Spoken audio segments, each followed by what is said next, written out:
Good morning, everybody. Good to see you this morning. Very much is. Let me say, first of all, how much I appreciate just so many in this congregation. Dennis, for the elders and all, got up and delivered what they have planned for this year. And I want you to know what a great relationship we have in working together. The mutual respect and appreciation that I treasure very much. They're kind to me.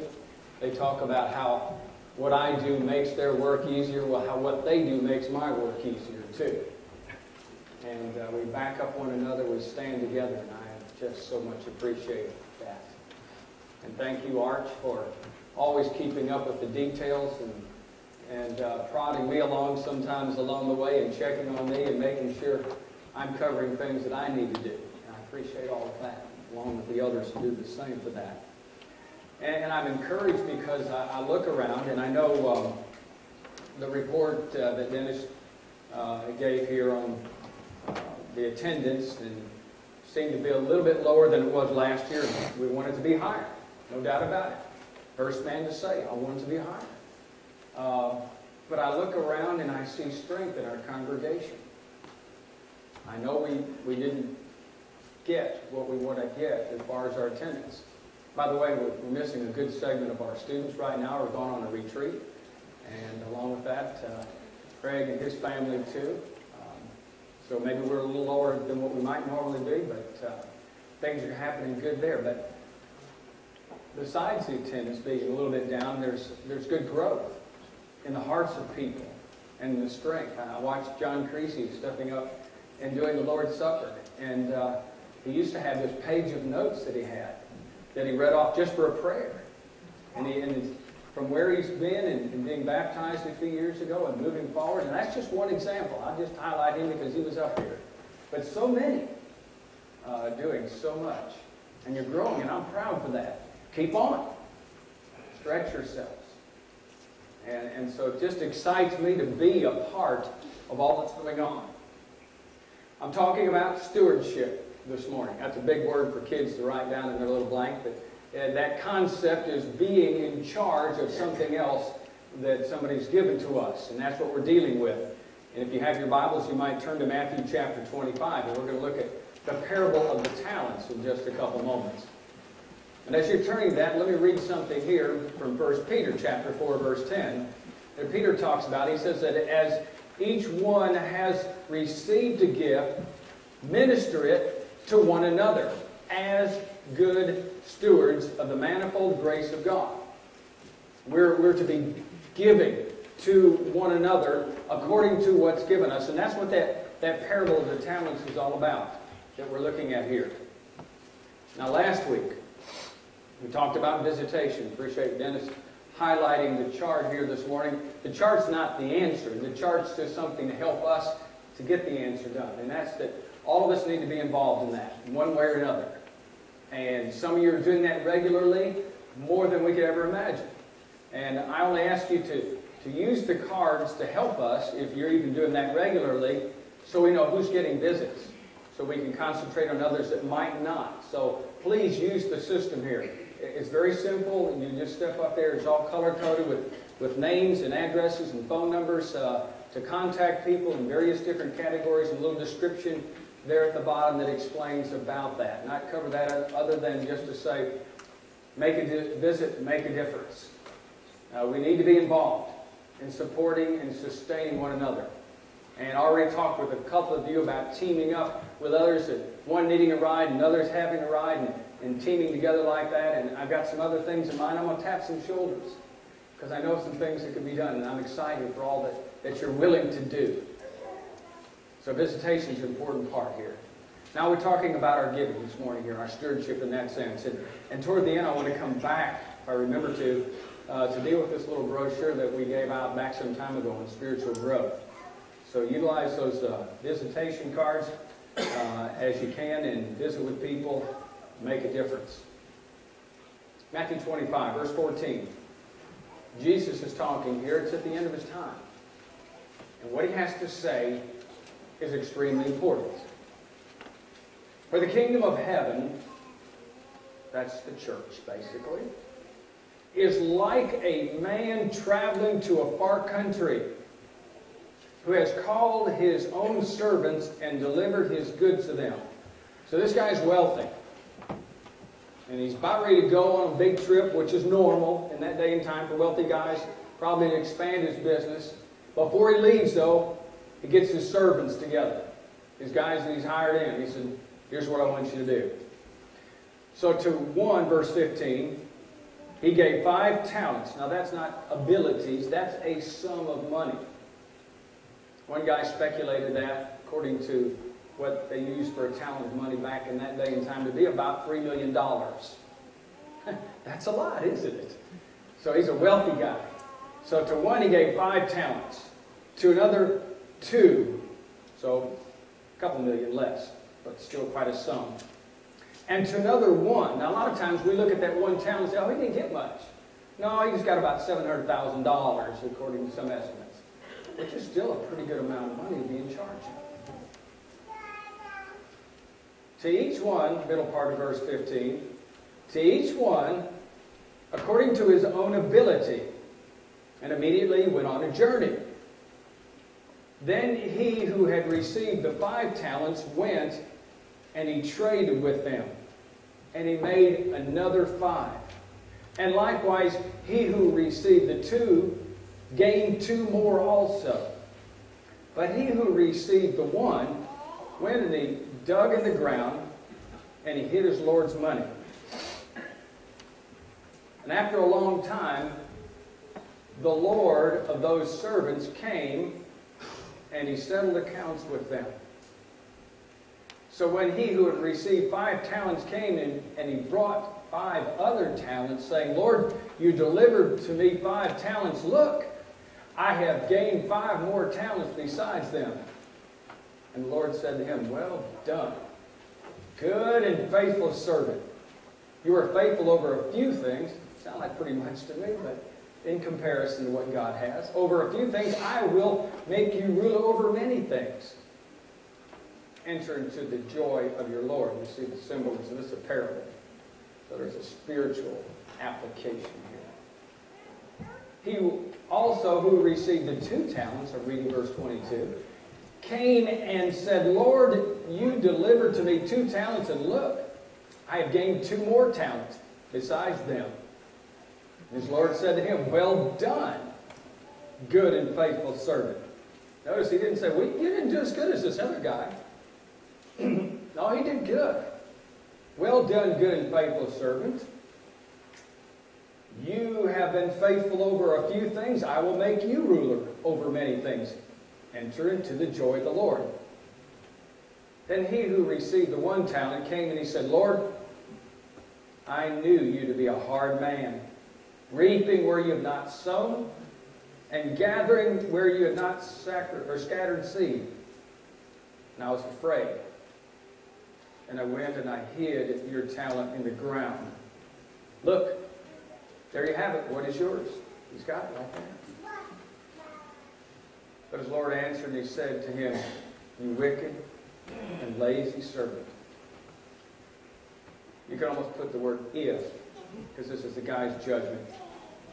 If you knew that I reaped where I had not sown and gathered where I had not scattered, so ought to you have deposited my money with the bankers, and at my coming I would have at least, in other words, received back my own with interest. Therefore take the talent from him and give it to him who has 10 talents. For to everyone who has, more will be given, and he who has an abundance. But to him who does not have back, in other words, even what he has will be taken away from him. And cast the unprofitable servant into outer darkness, and there will be weeping and gnashing of teeth.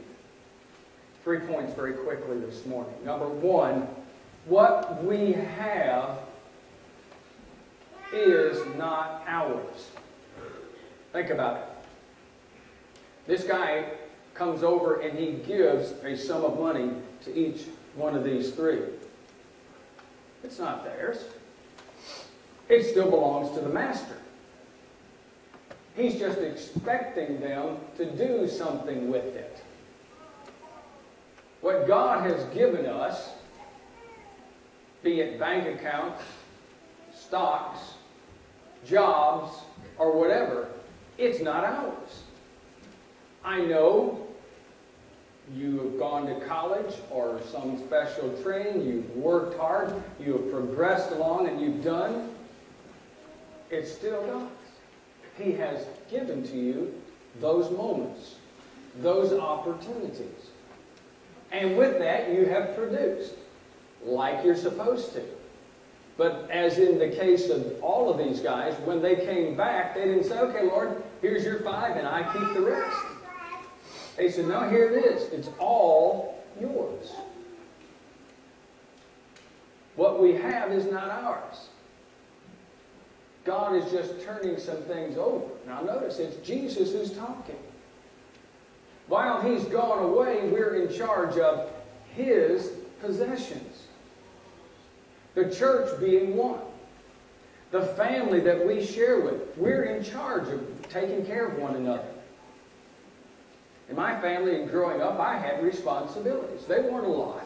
But I had to mow a yard. I had to help my grandpa. We grew up grandma and grandpa and mom and kids. And we had to do different things around the yard and out in the field and stuff. It wasn't a big farm, but it was a little something. I had garbage to take out and garbage to burn and garbage cans that got to... And if I failed, I got in trouble over it. I had jobs. Each one of us in the church, be it whatever age we are, we have jobs. That's why I like seeing these little ones picking up the cards and all. They get in their mind, I've got something to do here. In this building, I do something. Which extends way outside that building, of course. These are just part of what's happening here. But what God gives us is not ours. We are possessors, but not owners. Listen to what Psalm 24, verse 1 says. The earth is the Lord's, and everything that is in it. The cattle on 1,000 hills are His. Now, there might be some cattle owner out there in charge of it, but it really is God's. Haggai, chapter 2, verse 8. The silver is mine. This is God speaking here. The silver is mine, and the gold is mine, declares the Lord Almighty. He has the rights. I have the responsibility. He is the master. I am the manager. I am the servant. He is the sovereign. You see the distinction here? We don't really own anything. And until we can get the right mentality on what we have belonging to God, we'll never be able to do for Him and the church like we ought to.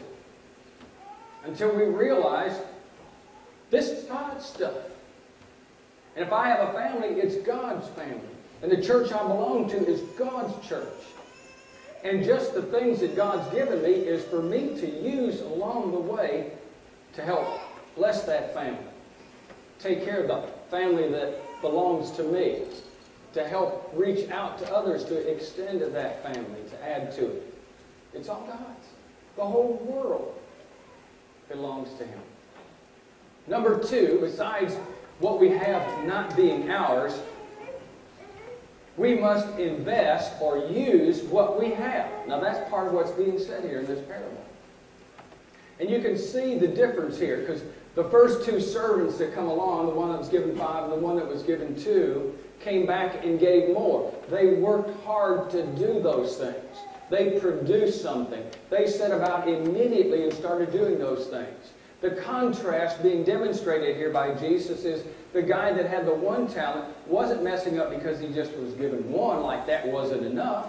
If he had 5 and buried it, it had been just as bad. The contrast is what he did was different. It was not appropriate. It was not what the manager of the owner of that expected him to do. And he messed up. Such a contrast Jesus is making between one and the other. Between the worker and the person that held the place. Well, I've got it here for you, Lord. I've dug a hole in the ground. I've buried it. Now I'll give it back to you. just coming to church on Sunday morning doesn't get it for the Lord. Just sitting there holding our spot, I kind of get the feeling that's part of what he's talking about here. Listen, this is Christ who's sitting down, just like you might take a friend aside and you go out and have a cup of coffee and say, notice some things about you, and I just want to help you. Here's what's going on in life and how you're not getting the point of what's happening here. This is Christ talking to us just before he leaves this world. He said, I want you to see what's happening over here, because there's some people that have got it together. And if you're just one talent person, you're missing it. I didn't ask you to come along and be a part of my group just to hold a spot. I've given you abilities and things. I expect you to use them. You see, investing was what they did because they had finances. We have abilities and things. And along with that, our contribution. And God expects us to use every bit of that. Because it's His, you see. And I want you to see, this is what Jesus is saying. It's not what the preacher wants so he can look good. But it's the Master talking now. And he said, I want you to see the difference between the two. It's pretty plain. And he realized you need to work with that and do your best. Number 3. We've got number 1, what we have is not ours. We're building a case here. Number 2, therefore, those things that we do have, we need to be using because it's God's. But number 3, out of all of this, we're looking at the end, and there is a day of accountability that comes. It will come. Oh, it's not come today, so we can rest assured it hasn't come yet.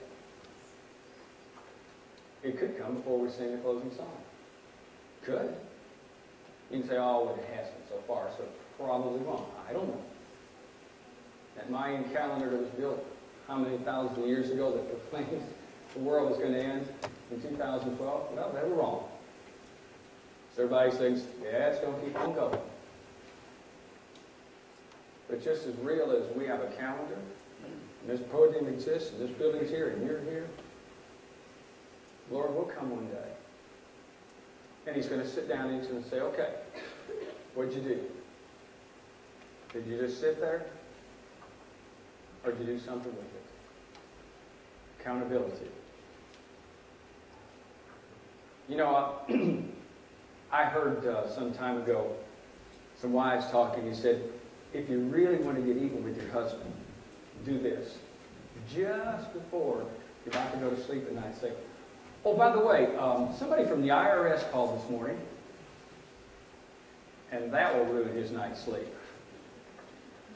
Nobody wants to be audited by the IRS. Sat down and just spread those papers out. And if you do, you know accounting and stuff, how detailed and how you keep everything just right. But even at that, we don't want somebody coming and digging through all that. But the Lord will come one day and will hold us accountable. He's going to sit down and say, okay, let's look at it. How'd you do? Did you really do what I asked you to do? We're going to be held accountable. I am as a preacher, as a husband, as a human being, as a friend, as a brother in Christ along with you. I'm going to be held accountable for every position I've taken along the way. And I've not done them all that well. Some of them okay, and some of them not. As I went over this lesson, I was talking to myself about this. Okay, what are you going to do, David? Before you stand up there, you want to get your act together too? But this is what God's saying for us. Romans chapter 14, verse 12. Paul again writes, so then each of us will give an account to God in that judgment day. You know what's neat about this as you look through this, that as you're reading the 5-talent guy and the 2-talent guy, when they see the Lord coming, they get all excited and say, look! Look what I've got! I've got 5 more. if you're doing what God asks you to do, and I'm not talking about perfection, but you're just doing what God asks you to do, that second coming is going to be exciting. He's back! Man, I am so excited, Lord. So just look at yourself and your life and say, where am I in this whole thing? Because if that second coming doesn't sound too exciting, it tells me that you got something out of the kilter with God. Well, are going to be held accountable. It's just going to be that way. Back some time ago, we printed up some brochures, and there's still some at the exits. My Spiritual Growth. Take a look at it as you're thinking through what we're talking about here. There's a column for goals, people to pray for, things to pray for, and a section over here of I saw God working this way. We've got the visitation program going. We've got a challenge this year to meet an increase in our budget. Opportunity to see people and to connect in, and all kinds of things happening. Write down some things about what you want to do differently. How you want to be stronger. We talked a couple weeks ago about 2013. Yeah, we're going to see changes. You bet we'll see changes. God has put us here to deal with those things as His congregation and to meet what goes on in this society. You might write a few notes down here on what you want to do differently and better in this year. Because we're in charge of what God's given us. To do it right. To live for Him and not just for ourselves. We're blessed so well. Remember to give to God.